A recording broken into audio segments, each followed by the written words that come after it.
தேர்தல் களத்தில் அப்பா ராமதாஸ், மகன் அன்புமணி வசமுள்ள ஆப்ஷன்கள் என்னென்ன? கண்ணீரோடு நடந்து முடிந்திருக்கிறது சேலத்தில் ராமதாஸ் கூட்டிய பாமக பொதுக்குழு செயற்குழு கூட்டம். இதில் கூட்டணி முடிவு அறிவிக்கப்படலாம் என சொல்லப்பட்ட நிலையில் மகனை வசைபாடிவிட்டு கூட்டணி முடிவை சஸ்பென்ஸில் வைத்திருக்கிறார் ராமதாஸ். கட்சியில் யாருக்கு அதிகாரம் என்பதில் தொடங்கிய தந்தை மகன் மோதல் இப்போது கட்சியை மட்டுமல்லாது குடும்பத்தையும் ரெண்டாக்கி வைத்திருக்கிறது.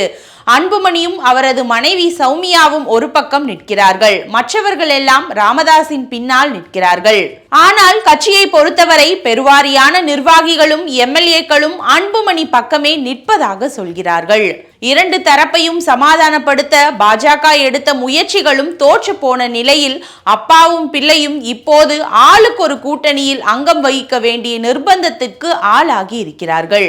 அன்புமணியை பொறுத்தவரை பாஜக அதிமுக கூட்டணி தான் என கிட்டத்தட்ட முடிவெடுத்து திமுகவையும் அரசையும் தினமும் திட்டிக் கொண்டிருக்கிறார்கள்.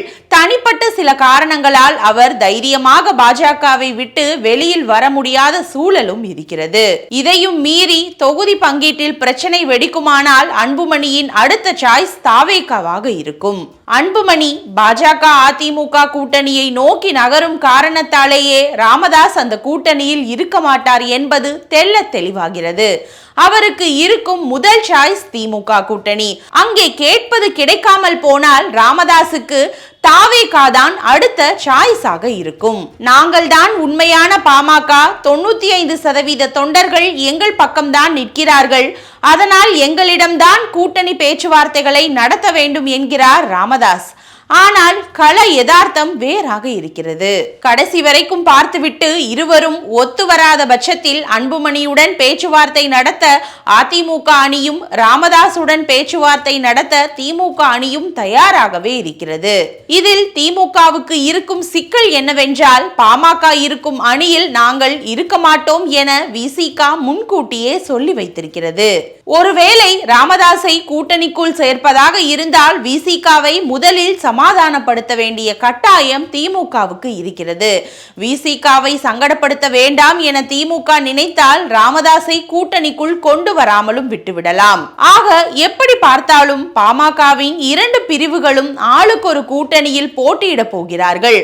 அப்படி ஒரு நிலை ஏற்பட்டால் பாமகவின் இரு பிரிவுகளும் ஒரு சில தொகுதிகளில் எதிரும் புதிருமாக நிற்க வேண்டிய சூழலும் வரலாம். உதாரணத்துக்கு பெண்ணகரம் தொகுதியில் ஜி.கே. மணியை எதிர்த்து சேலம் மேற்கில் அருளை எதிர்த்தும் அன்புமணி தரப்பும் வேட்பாளர்களை நிறுத்தும். சும்மாவே காரை மறித்து தாக்கும் அளவுக்கு தயாரானவர்கள் தேர்தல் களத்தில் எந்த எல்லைக்கும் போகலாம். இதனால் பாட்டாளி சொந்தங்களுக்கு தங்களுக்குள்ளேயே மோதிக்கொண்டு நிற்கும் பதற்றமான சூழலும் ஏற்படலாம். குடும்ப பிரச்சனையை கட்சிக்குள் போட்டு குழப்பும் அப்பாவும் பிள்ளையும் இதைத்தான் எதிர்பார்க்கிறார்களா?